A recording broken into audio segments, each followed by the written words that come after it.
They'll keep talking about the accidents, and that's why you ended up raising medians. The study here from Texas Transport Institute doesn't say the same thing. Furthermore, you're going to end up widening this thing to 3 lanes wide in the middle. So it seems like that alone increases safety and doesn't cause problems. But then as I drive around the area, and I'm on precinct line, which is 6 lanes with a continuous turn lane, and I notice Davis has the same thing, and I don't see accidents over there. The 370 accidents you talk about over 5 years, there's no real data to know how much that is left-hand turn, so left turn lanes, and we're buried at the capacity even now, and the projections are going less. So why are we even doing all this? Why? It's not we're just doing a lot of money, spending a lot of money, and have less access to our businesses, 2 more years of construction fatigue. It doesn't make sense to me why we're doing this. Why don't we save our money and pay cash later? Or why don't you just add those extra lanes and keep all 6 lanes that we got now and save some money that way? There's several options that maybe y'all thought about, we just haven't heard about, and I'd like to hear more about those. Thank you. We're not interested in building the project unless we improve safety. All the data that we have supports that the median section is safer. The 2 facilities that you talked about, there are increased accidents on those facilities, and we regret not putting medians in on those 2 facilities. But we also aren't going to build a project if the city doesn't want the project. So that is an option. That's my biggest deal right now is how are we going to justify putting turn lanes and medians down 26 when we are going to be blocking off some of our cherished businesses? It's going to put them into a strain if there's curbs and just disingenuous turn lanes throughout the 26 corridor. These guys deserve an open turn throughout the whole thing. I mean, if you don't, you're going to run these mom and pop businesses out of here. And it has been said in city council several times that we know there's going to be a strain on them and there's going to be some that fall. I don't like that option. I think our businesses are important to our city, and it becomes more viable for us to keep our businesses than a median throughout the middle. And my last question is this, is why is it that Bedford and Hearst have already told you, no, they don't want to do this already? So we already know there's not going to be another phase with those guys. Why have they already told you no? I don't know why Hearst and Bedford told us no. And again, an option is not to build anything. We came to Colleyville as a destination restaurant. That's the way we sold the business. That's the way the business was embraced. A lot of our business came from South Lake. It came from Grapevine. It came even from Trophy Club in Kelly. That's fine. When the road construction began in 2012, we saw that aspect of our business drop off significantly to the tune of 30%. We had a lot of our friends and customers say, we just don't come here, it's too hard. It's too hard to get here. Now, what is being proposed is that we're going to take the difficulty that we've been facing all these years, 3 years, on the north side, and we're going to put it in our central business district. How are we going to survive any of this? It doesn't matter if it's just, and I'm not just talking about my business next. I'm talking about Market Street, Whole Foods, the church, everybody. How are we all going to be impacted? And more importantly, maybe not more importantly, how is that going to impact the sales tax revenue that this city receives? Because this will be a pretty significant impact to that. And somewhere that money's going to come. So we don't debate that there will be impacts during construction. We'll do everything we can if we build this project to minimize those impacts, but there will be impacts during construction. There's no way around that. No matter what we build, there'll be impacts during construction. I'm Hager. I live in Villas at Oak Point. We've been there for 5 years. We were told when we moved there that probably it would take a couple of years to get our intersection and where we could get in and out of our neighborhood. It's been 5 long years. Money was finally found and we were excited. And then all of a sudden we found that it had been taken away from us. And that it's going to be years before we have that intersection or that light. Just a light would help us. There have been many accidents there. many near accidents. And I'm begging you to take action and at least give us a light. Ma'am, you didn't ask the question, but I will respond. We are very much aware of the importance of improving that intersection. One of the things that we really want to get tonight is input from all of you people in attendance, so to help the council make a decision as to how the citizens of Colleyville would prefer that section of the project be funded. That's one of our objectives tonight, so please tell us option, pass-through option, the turn-back option, or if you have a better idea, don't hesitate to suggest that as well. Having lived in Colleyville since the early 80s, I understand all these businesses, and I don't own a business here, so I can't say that I would be impacted or not. But I can look at Southland, and I can look at other areas around here that have developed their infrastructure of the highways. Their businesses are great. We can't even hardly, I appreciate Next and I love Next, but we can't even hardly keep a restaurant in Colleyville, as evidenced by numerous restaurants that come in and go away. Did anyone ever consider this because no one can get through here? And if you are here, then you get to go in a suicide lane where you get to have a head-on going into Market Street. My question is, what is the process that you go through to determine when you are going to put in one of those left turn access points? And if there is an appeals process for that, what does that look like so that we can be informed and know what we need to do to appeal those decisions? The process we go through is very similar to the process that we go through when approving driveway cuts. It's a safety process, safety to the operation of the roadway. We try to work very closely with our city partners on where those median cuts go. Again, as I said earlier, it's really not a done deal until they're built. So we need to have those conversations between now and then. It's easy to change it on a piece of paper.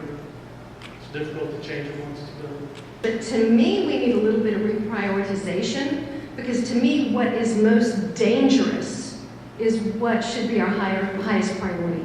And I really believe that Highway 26, Tinker, and Oak Point intersection is really our most dangerous spot in the town. I really think that needs to be addressed first. I love the idea of the concrete streets. I understand why there's a whole lot of pushback from medians. As the mom of several teenagers, I know that we have, bought curbs and had to replace a lot of tires. So really, the medians may not be as safe. I'd be interested in seeing those studies and how they came up with the idea that the medians were safer. But if you could take the money from the medians, go ahead and do the concrete streets, take the money from the medians and put it in the Hall Johnson to John McCain section. And that way it would be more easily, I think, more readily funded. And do that Tinker Highway 26 intersection first instead of last. Thank you very much. It was made earlier that if the city of Colleyville doesn't want the roads, they won't be built. We won't build them. So my question as an Oak Point resident is, if that option takes place, will we get a safe light to come in and out of our neighborhood safely, as was in the plans when we, in good faith, purchased our homes? If the city chooses not to do this upgrade to the roadway, that doesn't alleviate our responsibility to provide a safe route. So we'll have to look at that intersection and see how we make it safe without the construction. I see a lot of comments about prioritization. I agree with that. Oak Point does have a problem intersection, so why don't we take the part of the south part of the city, which is not really much of an issue, and put that funding up north and bring that traffic through Colleyville and get them to our businesses, and leave the part of the south part alone until we have more money later, because it's not going to be an issue down there. You save the money, that bridge down there is constructed, it's not your money could be used better up north than south. And as far as prioritization, someone mentioned getting to the medians, I like that, but we spend a lot of money on sidewalks too, that we could also use that money elsewhere. But I know we've got this South Lake Envy thing going apparently here, and it seriously seems to resonate with all the meetings I go to. Again, TechSide is not building a project without raised medians. Yeah, I'm Elizabeth Zyland, and I've lived in Colleyville for about 7 years now. And at the end of the day, it looks like under the current Phase 3 project, we would be going from a 4-lane road to a 4-lane road with a large median in the center of it. And I'm just wondering if we're going to have to go back 10 to 12 years after we've done this reconstruction and do it all over again, what is the benefit, what's the cost savings of doing that versus how much we're going to be hurting those businesses that are all along that corridor? What's the benefit of doing 4 lanes now, having to come back later and add the 2 lanes later? And having to take out that center section of median, I guess we would keep a little bit in there so that you would still have the median that you require, but what's the benefit of that? Well, the benefit of it is that we can stretch the funding further to get more intersections improved. That was the goal for going from 6 lanes to 4 lanes. Because the main congestion problems right now are in the intersections. So we get more intersections improved further south. The benefit of building, like Bob said earlier, the 4 lanes being the 4 outside lanes, is that the future construction will be very unimpactful because we're just adding a lane in the middle, so there's no impact to access or intersections or things like that. In fact, when I bought my property on 26, almost 20 years ago now, I went to the city with the site plan. They required that I dedicate the property to allow the expansion of the road at that time. So this has been anticipated for at least that long. And because of that, I was prepared that, okay, when this happens, that's going to be an issue for my business.